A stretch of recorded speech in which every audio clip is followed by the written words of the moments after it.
오늘 우리에게 주신 하나님의 말씀 보도록 하겠습니다. 창세기 31장 36절로 42절 말씀입니다. 생명샘과 4월 3일 목요일 말씀 우리 둘 사이에 판단하게 하소서 함께 읽겠습니다. 야곱이 노하여 라반을 책망할세 야곱이 라반에게 대답하여 이르되 내 허물이 무엇이니이까 무슨 죄가 있기에 외삼촌께서 내 뒤를 급히 추격하시나이까 외삼촌께서 내 물건을 다 뒤져보셨으니 외삼촌의 집안 물건 중에서 무엇을 찾아내었나이까 여기 내 형제와 외삼촌의 형제 앞에 그것을 두고 우리 둘 사이에 판단하게 하소서. 내가 이 20년을 외삼촌과 함께 하였거니와 외삼촌의 암양들이나 암염소들이 낙태하지 아니하였고 또 외삼촌의 양떼의 순양을 내가 먹지 아니하였으며 물려 찢긴 것은 내가 외삼촌에게로 가져가지 아니하고 낮에 도둑을 맞았든지 밤에 도둑을 맞았든지 외삼촌이 그것을 내 손에서 찾았으므로 내가 스스로 그것을 보충하였으며 내가 이와 같이 낮에는 더위와 밤에는 추위를 무릅쓰고 눈붙일 겨를도 없이 지냈나이다. 내가 외삼촌의 집에 있는 이 20년 동안 외삼촌의 두 딸을 위하여 14년, 외삼촌의 양떼를 위하여 6년을 외삼촌에게 봉사하였거니와 외삼촌께서 내 품삯을 10번이나 바꾸셨으며 우리 아버지의 하나님, 아브라함의 하나님, 곧 이삭에 경외하는 이가 나와 함께 계시지 아니하셨더라면 외삼촌께서 이제 나를 빈손으로 돌려보내셨으리다마는 하나님이 내 고난과 내 손의 수고를 보시고 어젯밤에 외삼촌을 책망하셨나이다. 아멘. 외삼촌 라반이 야곱에 대하여서 어떤 빌미라도 잡기 위하여서 자신이 잃어버린 드라빔을 찾기 위해서 샅샅이 수색을 하게 되어지죠. 그러나 결국은 못 찾았어요.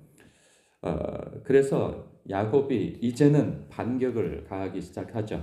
반격이래봐야 그냥 찍소리 내는 것 뿐인 거죠. 그러면서 38절부터 자신이 20년 동안 외삼촌 밑에서 얼마나 서름과 억울함과 답답함과 막막하고 그리고 정말 짜증나기도 하고 어느 때는 너무 섭섭하게 이를 데 없는 그러한 행동 아래 자기가 그래도 얼마나 근면성실하고 충성되게 일하였는가 그러한 이야기를 합니다.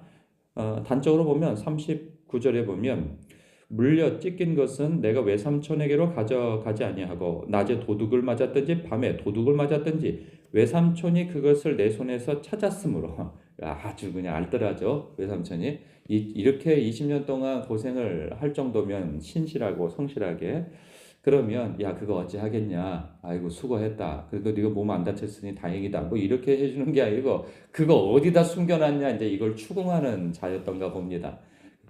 예, 참 사람이 이 정남이가 떨어지는 만한 그러한 삼촌이에요. 그러니까 그것을 찾아내니까 이 사람도 어쩔 수가 없는 거예요. 그래서 어찌든지 그것을 찾아내고 보충하고 그리고 보상하고 이렇게 해서 그러니까는 급료도 안 주는 사람이 이렇게까지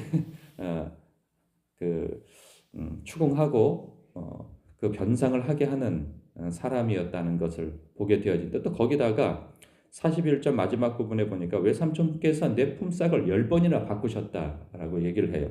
그러니까 늘 자기한테 유리한 대로 갑의 위치잖아요. 그러니까 이리저리 막 휘두를 수 있는 위치에서 그렇게 해왔는데 그랬음에도 불구하고 42절 때문에 자기는 살았다 하는 그런 믿음의 고백을 하게 되어집니다. 우리 아버지의 하나님, 아브라함의 하나님, 곧 이삭이 경외하는 이가 나와 함께 계시지 아니하셨더라면 외삼촌께서 이제 나를 빈손으로 돌려보내셨으리다마는 이게 현실인 거죠. 이게 오늘날 우리에게도 종종 있는 현실이죠. 그러나 하나님이 내 고난과 내 수고, 내 손의 수고를 보시고 어젯밤에 외삼촌을 책망하셨나이다. 이 대목이 그에게 있어서는 굉장히 힘이 되어졌던 것이죠. 그래도 삼촌한테 큰 소리를 낼 수 있었던 것은 바로 이 대목인 거예요. 하나님이 자기 편을 들어주셨고 자기를 보호해 주신다라고 하는 것을 명백히 확인한 사건이잖아요. 그렇지 않았으면 삼촌이 드라빔을 찾고와 말고를 떠나서 자신을 해코지했을 것인데 지난밤에 하나님께서 그의 꿈에 찾아가셔서 그의 선악간에 말하지 말아라, 그를 건들지 말아라 이리 말씀해 두신 까닭에 그가 감히 야곱을 건들지 못하게 되어진 것이죠. 이 부분이 그로 하여금 굉장히 이게 든든한 뒷배경이요 나의 백이라 생각하였기에 이렇게 찍소리라도 낼 수 있었던 것이죠. 그리고 무엇보다도 그가 이 험한 세월을 20년 동안 살아올 수 있었던 것은 이 두 가지 이유였을 것입니다. 첫 번째는 라헬 때문에 그래도 7년이 7일처럼 14년이 14일처럼 그리고 그 이후에도 고단했을 테지만 20년이 20일처럼 지나갔을 거예요. 그러나 그 가운데서도 견딜 수 있었던 것은 또 하나의 힘은 무엇이냐? 바로 하나님께서 나를 보고 계신다라고 하는 그 사실 때문입니다. 베델에서 하나님께서 약속하셨죠. 내가 너와 함께 할 것이고 너를 떠나지 않을 것이다. 그리고 내가 너를 지켜 다시 돌아오게 할 것이다. 라고 한 그 약속의 말씀 때문에 그는 순간순간 위기 가운데서도 자신을 도우는 이 보이지 않는 손의 은총을 경험하였을 것이고 무엇보다도 내가 너를 안다. 보셨으니 내가 너를 봤으니 안다. 너의 서름을 안다. 힘든 것을 안다. 하면서 요소요소에서 도움을 주셨단 말이죠. 이것이 그로 하여금 모든 어려움을 견디고 이겨낼 수 있었던 원동력이 되어졌던 것이죠. 사랑하는 성도 여러분, 우리의 삶 속에 고단함이 있습니다. 억울함도 있고 막막함도 있고 마치 내가 지금 뭘 하고 있는 것인가 라고 자주 섞인 스스로에 대한 그러한 막막함을 표현하는 것처럼 밑빠진 독에 물 붓기 같은 내 인생이 허비되어지는 것 같은 그러한 섬김과 오래 참음과 그런 열심도 있을 수 있어요.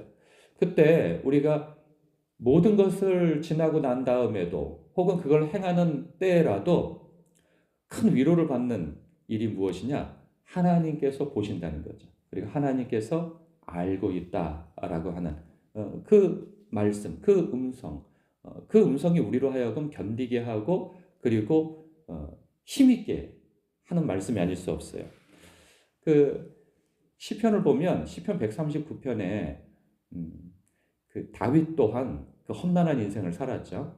그러나 그 험난한 인생을 지나고 난 이후에 뒤를 돌아보았을 때 그가 하는 고백이 있어요. 139편 첫 번째 줄에 이런 얘기가 나와요. 여호와여 주께서 나를 살펴보셨으므로 나를 아시나이다 라는 고백을 해요. 나를 아신다 그러죠. 그러면서 주께서 내가 앉고 일어섬을 아시고 멀리서도 나의 생각을 밝히 아시오며 나의 모든 길과 내가 눕는 것을 살펴보셨으므로 나의 모든 행위를 익히 아시오니 여호와여 내 혀의 말을 알지 못하시는 것이 하나도 없으시나이다. 주께서 나의 앞뒤를 둘러싸시고 내게 안수하셨나이다. 이 지식이 내게 너무 기이하니 높아서 내가 능히 미치지 못하나이다. 그런 고백을 하는 거죠. 하나님께서 자신은 그때 사실 그 다윗의 시편을 보면은 하소연과 원망과 막막함을 토로하는 그러한 고백들이 많아요. 근데 그럼에도 불구하고 그 모든 순간을 건너올 수 있었던 것은 하나님께서 함께 하셨음을 알기 때문이에요. 그리고 하나님이 나를 너무나도 잘 알고 계신다 하는 거죠. 똑같은 상황을 보고도 달리 해석하는 사람이 있습니다. 뭐냐면 아니 하나님께서 모든 것을 아시고 모든 것을 아시고 함께 하셨다면 애초에 그런 일이 없어야죠. 그렇게 쫓기는 일이 없어야 되고 누명 쓰는 일이 없어야 되고 야곱이 그러한 험난한 생활을 살지 않도록 처음부터 하나님께서 라반을 만나지 말게 하셨어야죠. 이렇게 하면서 원망하는 사람도 있습니다. 그러나 하나님께서는 우리가 당할 모든 고난의 그 장애물을 싹 걷어내시는 분은 아니시라는 거예요. 그 장애물을 건널 수 있는 힘을 길러주시는 하나님이신 거죠. 그러면서 우리의 성품도 하나님을 의지하여 기도하고 주님과 동행하는 삶의 여정 속에서 우리의 성품이 주님을 닮아가고 주님과 깊은 관계를 맺어가게 하신다 말이에요. 그 영화를 보면요, 액션 영화나 뭐 이런 영화들을 보면은 꼭 나오는 게 있어요. 남녀의 사랑이 같이 나와요. 그런데 남자 주인공은 어떤 때에 부각이 되어집니까? 여자 주인공을 위기 가운데에서 건져주는 거예요. 그런데 종종 이런 영화가 있어요. 그냥 그날 처음 만났어요. 그런데 그 여인과 함께 그 위기를 막 건너고 그런 사건을 해결하는 가운데에서 어떻게 되어집니까? 두 사람의 사랑이 하루 이틀 만에 혹은 뭐 한 며칠 만에 그 사랑으로 깊어지는 것이 보게 되어져요. 왜 그럴까요?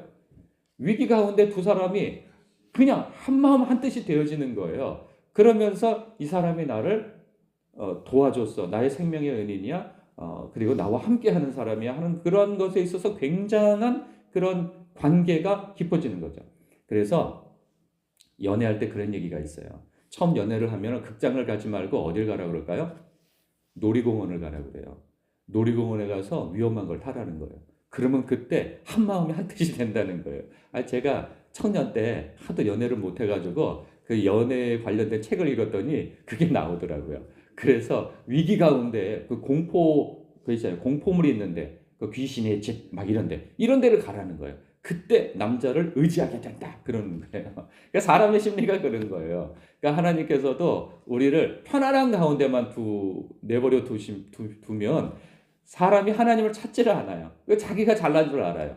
그러나 위기와 고통과 고난과 오래 참음의 어떤 환경에 있으면 그 하나님을 절대 의지할 수밖에 없는 거죠. 그 과정 속에서 하나님과의 연대와 관계가 깊어지고 그러면서 하나님이 나와 함께한 세월을 돌아보며 감사하면서 어느덧 자신과 동행했던 주님을 닮아가게 되어지는 것이죠.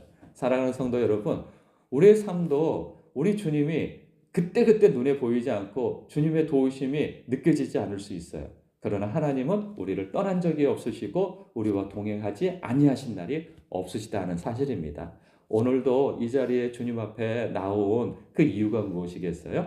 주님께서 우리의 잠을 깨워가지고 나오게 하신 거예요. 그래서 주님 앞에 기도하게 하신 거죠. 저 오늘 못 나올 것 같았어요. 너무 피곤해가지고 정말 못 일어나겠는데 아니 평소에는 제가 항상 먼저 일어나서 준비하고 그랬는데 오늘은 제가 정말 못 일어날 것 같은 거예요. 그래서 오늘 진짜 내가 못 일어나겠다. 그래서 집사님한테 아유 집사님 그 혼자 기도하고 가십시오. 아니면은 오신 분들 기도하고 가십시오. 이러려고 그랬는데 오늘따라 제 아내가 왜 이렇게 또 열심을 내고 그냥 막 일어나서 저를 흔들어 깨우고 아주 그냥 막 난리가 아니었어요. 오늘 좀 쉬고 싶어 그런데도 하나님께서 제 배우자를 그렇게 부지런 떨게 하시면서 주님 저를 만나시려고 이렇게 나오게 하셔가지고 결국은 이 말씀을 또 전하게 하신단 말이죠. 이러한 하나님께서 이렇게 요소에서 함께 계심을 제 아내를 통해서 함께 계심을 저에게 또 나타내 보여주십니다. 또 제 아내뿐만 아니라 집사님이 일찍 나와가지고 불 켜놓고 이렇게 다 기다리고 있으니 제 마음에 부담이 아닐 수가 없어요. 아니 뭐 성도님들이 나와가지고 이렇게 기다리고 있는데 목사가 또 피곤해서 못 나온다, 몸이 안 좋아서 못 나온다 말을 못 하겠어요. 그래요. 하나님께서 모든 것을 다 알고 계십니다. 그러기에 참 모든 어려움과 그런 막막함도 이겨나갈 수 있는 힘이 있는 것이죠.